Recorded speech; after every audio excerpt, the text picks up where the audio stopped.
My father was a combat veteran during the war. He was also in the Marine Corps.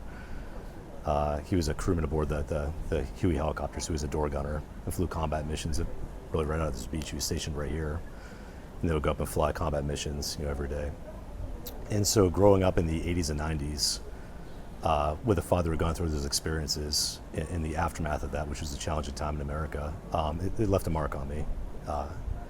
And I watched him and his generation, his friends, struggle to deal with their experiences, and it was just a very challenging, very deep personal experience for our family, for many, many American families.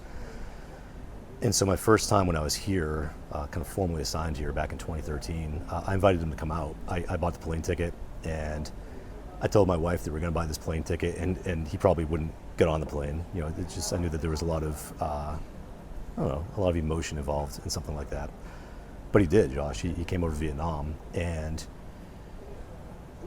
the one thing that he wanted to do was he wanted to find an orphanage that him and some of his Marines used to help. They would bring food and stuff from base, extra supplies, and just give it to the nuns. Probably a moment of humanity during the war.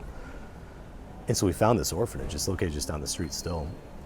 And so he goes in, and after a little bit of getting to know each other, realizing who they were, this lady that he was talking to, all of a sudden it clicked for her, and she goes, "I still sleep on the bed that you guys brought 50 years ago. If it wasn't for the assistance of you and your Marines and what you did for us, we never would have been able to take care of the children." And so he starts crying, she's crying, I'm crying. My wife is trying to translate for all this bubbling goofs. But what I watched, Josh, was I watched 50 years of pain and guilt and emotion, 50 years come off his shoulders. And he, from that day, was just a changed man, was just fundamentally different.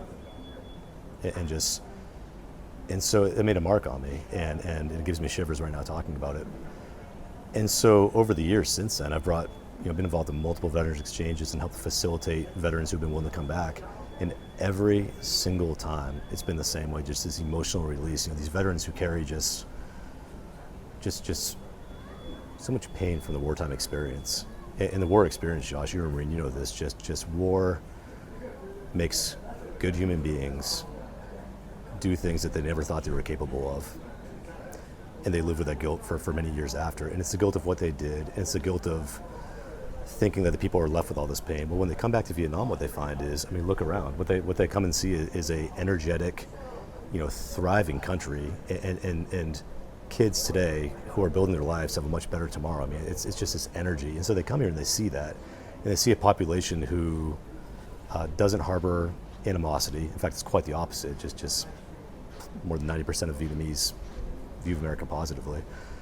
So the veterans are greeted with that, and just all of this, these years of pain that they kept inside just dissipate.